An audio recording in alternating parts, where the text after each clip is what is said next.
विष्णुपुर गांव के पास एक सुंदर जंगल था जहां राघव नाम का एक मेहनती और ईमानदार युवक रहता था।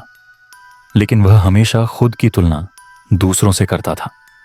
जब वह अपने दोस्त करण को देखता जो पढ़ाई में अव्वल था तो सोचता, काश मैं भी उतना होशियार होता।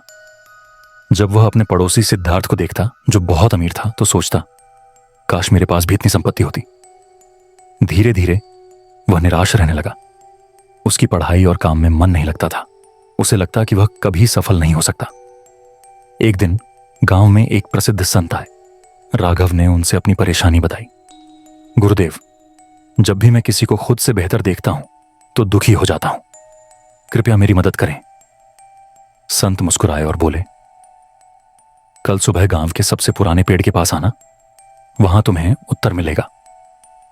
अगली सुबह संत ने राघव से जंगल को ध्यान से देखने को कहा। राघव ने कहा, यहां कई तरह के पेड़ हैं, कुछ ऊंचे, कुछ छोटे, कुछ फलदार और कुछ बिना फलों के। संत बोले, अगर आम का पेड़ नारियल के पेड़ से अपनी तुलना करे और कहे कि यह उतना ऊंचा नहीं है तो क्या यह सही होगा? और अगर नारियल का पेड़ शिकायत करे कि इसमें मीठे फल नहीं लगते तो क्या यह उचित होगा? राघव ने जवाब दिया, नहीं गुरुदेव, यह तो मूर्खता होगी।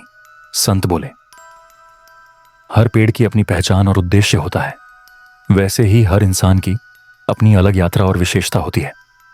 इसके बाद संत उसे एक तालाब के पास ले गए जहां कई मछलियां तैर रही थीं। उन्होंने एक पक्षी की ओर इशारा करके कहा, अगर यह मछली शिकायत करे कि वह पक्षी की तरह उड़ नहीं सकती तो क्या यह सही होगा? राघव ने कहा, बिल्कुल नहीं, मछली पानी में तैरने के लिए बनी है और पक्षी उड़ने के लिए। संत मुस्कुराए और बोले, तो फिर तुम क्यों किसी और की तरह बनने की कोशिश कर रहे हो?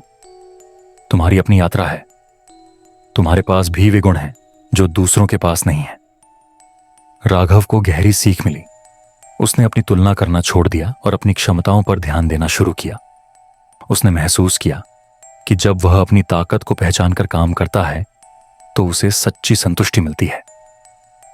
कुछ सालों बाद राघव ने अपनी मेहनत से एक सफल व्यवसाय खड़ा किया। वह गांव का सबसे प्रेरणादायक व्यक्ति बन गया। जब भी कोई उससे उसकी सफलता का रहस्य पूछता तो वह बस मुस्कुराकर कहता, कभी भी खुद की तुलना दूसरों से मत करो। सूरज और चांद अपने समय पर चमकते हैं। अपनी ताकत पहचानो और अपनी राह खुद बनाओ। अगर आपको यह कहानी पसंद आई हो तो इसे और लोगों तक पहुंचाने के लिए वीडियो को लाइक करें और हमारे चैनल को सब्सक्राइब करें। अगली प्रेरणादायक कहानी में फिर मिलते हैं।